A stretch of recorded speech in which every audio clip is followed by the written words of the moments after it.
رحم الله من قرأ الفاتحة.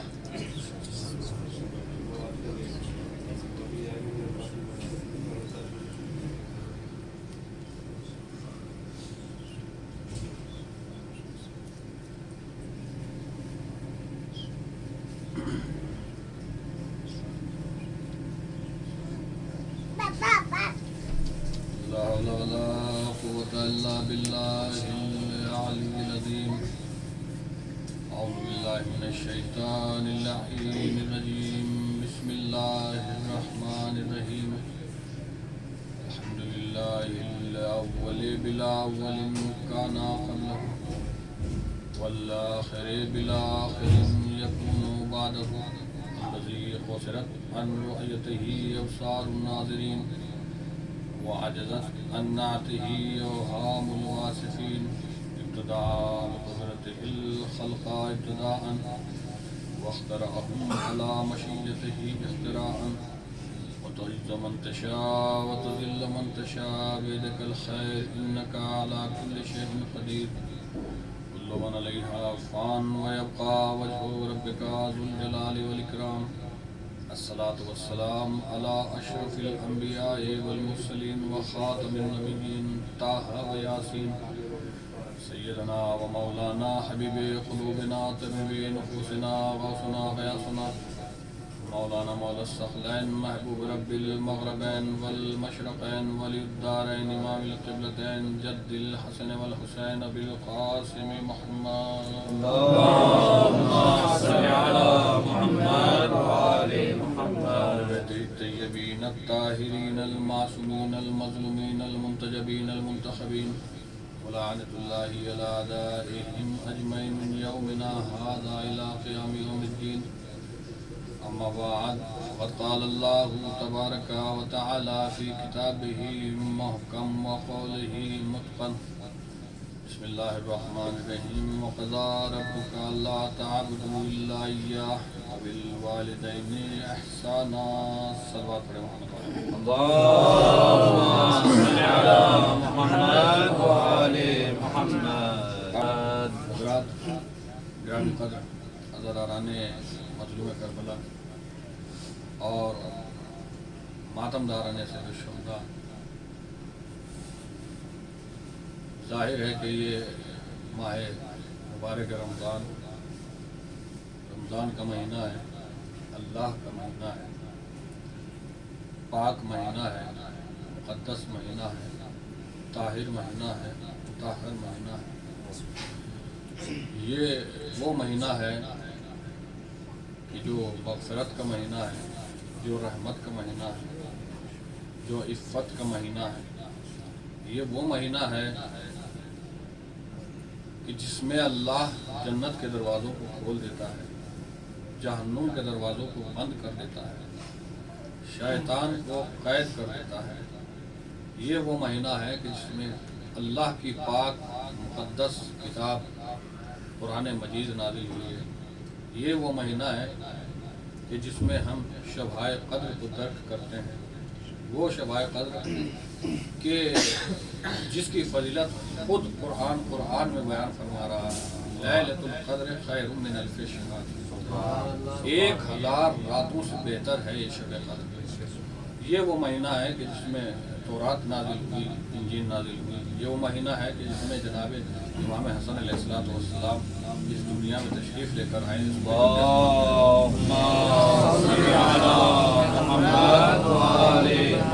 ظاہر سی بات ہے، توبہ کا مہینہ ہے، استغفار کا مہینہ ہے، تبلیغ کا مہینہ ہے۔ اور اسی عنوان کو ملحوظ خاطر رکھتے ہوئے میں نے قرآن کریم کی سورہ اسراء کی 23ویں آیت کا ایک مختصر سا حصہ، جس میں اللہ وحدہ لا شریک جس کو یعنی تبلیغ کا آج کے دور میں ایک بہترین عنوان سمجھا جاتا ہے اور مانا جاتا ہے اور ضرورت کا حامل ہے، وہ ہے والدین کی اطاعت۔ اس لیے کہ زمانہ اتنا پرآشوب ہو چکا ہے کہ آج کل اس ماڈرن زمانے میں، اس ترقی یافتہ دور میں، لوگ ترقی کرتے کرتے اپنے والدین کی عزت کو بھول گئے ہیں۔ لوگ